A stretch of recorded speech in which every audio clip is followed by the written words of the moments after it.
कहानी रहस्यमयी बंगला भाग 3। सभी डर से एक दूसरे से चिपके बैठे हैं और राधा एक गोल घेरे में है जिससे इसे बाहर नहीं आना था। उधर पुजारना नेक्स्ट पूजा की तैयारियों के लिए चली जाती है। जैसे ही पूजारण को गए आधा घंटे बीतता है तब तक तो सब सही रहता है, पर सही माहौल और सुरक्षा की वजह से रात के 3 बजे सबकी आंख लग जाती है और सब राधा को बाहर अकेले छोड़ कमरे में नींद के आगोश में चले जाते हैं। उधर राधा के पास सुरक्षा के नाम पर सिर्फ घेरा था। पूजारण उसे काला धागा भी देना भूल गई। अचानक 3 बजे के बाद जब राधा की आंख खुलती है तो उसे बहुत कमजोरी महसूस होती है। वो अपनी पूरी ताकत लगाकर माँ पापा और सारा को आवाज लगाती है, पर कोई नहीं सुनता। वो थक कर बैठ जाती है।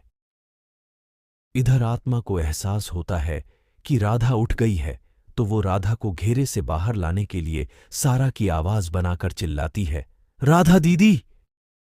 ये सुन राधा सब भूलकर हड़बड़ा उठती है और घेरे से दौड़ पड़ती है। बस फिर क्या था, बाहर आते ही उसे एक तेज झटका लगता है और उसमें आत्मा का प्रवेश हो जाता है। प्रवेश होते ही टेढ़ी मुस्काए, सुर्ख लाल आंखें, बिखरे बाल, शरीर पर घाव, बदबू, बहता खून। बदल सी गई थी राधा। तभी वो नीता के कमरे में जाकर धीरे से बोलती है, मम्मी उठो, पापा उठो, देखो कौन।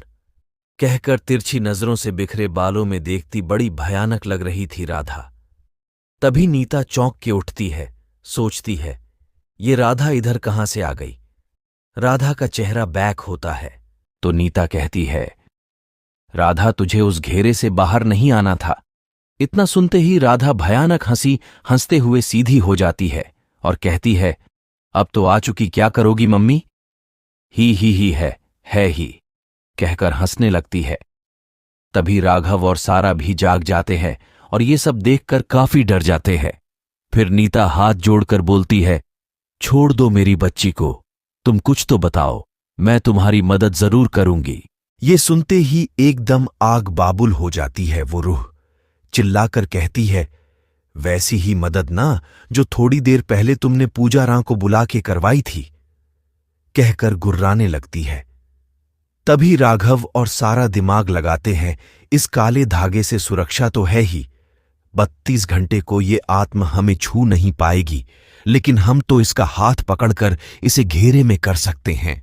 ये सोचकर वो लोग आगे बढ़ते हैं कि तभी आत्मा राधा का एक हाथ नोचकर उसका खून पीने लगती है और चिल्लाकर डराकर उन्हें भ्रमित करती है। किंतु इस बार उन्होंने कमर कस ली थी और किसी तरह राधा तक पहुंचकर उसे बलपूर्वक घेरे में डाल दिया। उनके छूते ही आत्म को जैसे करंट जैसा लगता है और फिर मजबूर होकर उसे राधा का शरीर छोड़ना पड़ता है। अब आगे देखेंगे कि घेरे में बंद राधा कैसा महसूस होता है। तो राधा अब घेरे में फिर से बेहोश पड़ी है। उधर नीता, राघव और सारा पुजारण्य के आने की प्रतीक्षा करती है। इधर राधा को जैसे ही होश आता है वो खुद को बहुत कमजोर महसूस करती है। उसके जिस हाथ पर चुड़ैल ने काटा था वो बहुत ही भयानक दर्द कर रहा था। अब वो चुड़ैल बौखला गई थी। उसे बस अमावस की रात का इंतजार था जो अब 15 दिन दूर थी। अब जो बंगले में प्रतिमाएं थीं जिसमें दरअसल और आत्माएं होतीं, प्रतिमा में से आजाद हो चुकी थी क्योंकि चुड़ैल ने राधा के खून के कुछ कतरों को मूर्ति के मुंह से लगा दिया, जिसके बाद वे सब राधा का खून पीने को आतुर हो गई। वे सब प्रतिमा से निकलकर बंगले में विकराल रूप लेकर नाचने लगी। भयानक अट्टहास, भयानक बिखरे बाल, लंबे नुकीले दांत, कटे हाथ, आंखों से रिस रहा खून। वे सब मिलकर राधा को डराकर गुमराह करने लगी। राधा जोर जोर से चीखने लगी, चली जाओ यहां से, तुम सब चली जाओ। तो प्रेतात्माएं चीख कर कहती, हम सबका खून पी जाएंगे, तुम्हारे मम्मी का, पापा का, बहन का, क्योंकि तू ना सही तो वो ही सही, आखिर तू भी तो उन्हीं का अंश है। कहकर वे जोर जोर से हंसने लगती हैं। राधा बहुत बुरी तरह से डर जाती है।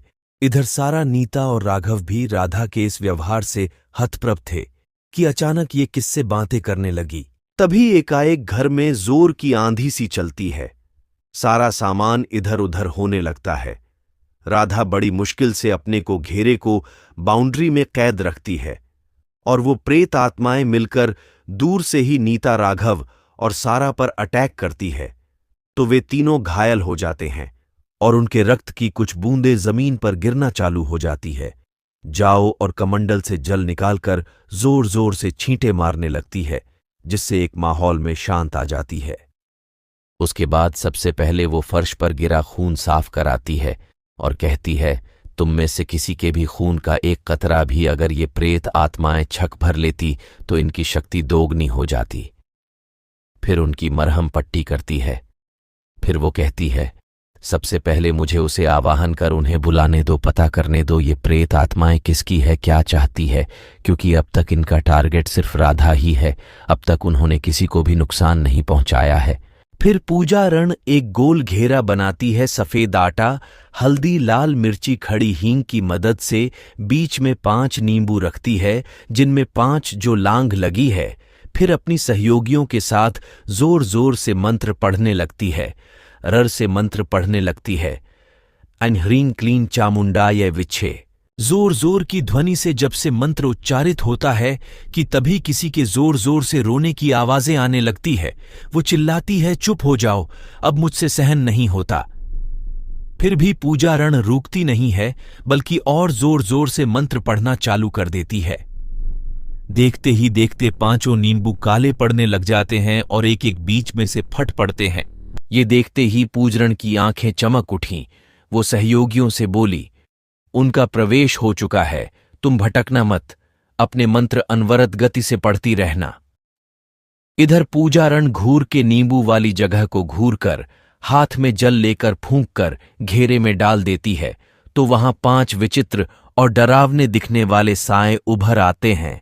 भयानक विकराल विकृत आकृति देख कोई भी सहम जाए। सारा और नीता तो लगभग बेहोश हो चुके थे। राघव ने बड़ी मुश्किल उन्हें संभाला। अब आगे हम देखेंगे पुजारा आत्माओं से क्या पूछती हैं, वे क्या जवाब देती हैं। आगे रहस्यमयी बंगले के किस रहस्य से पर्दा उठेगा।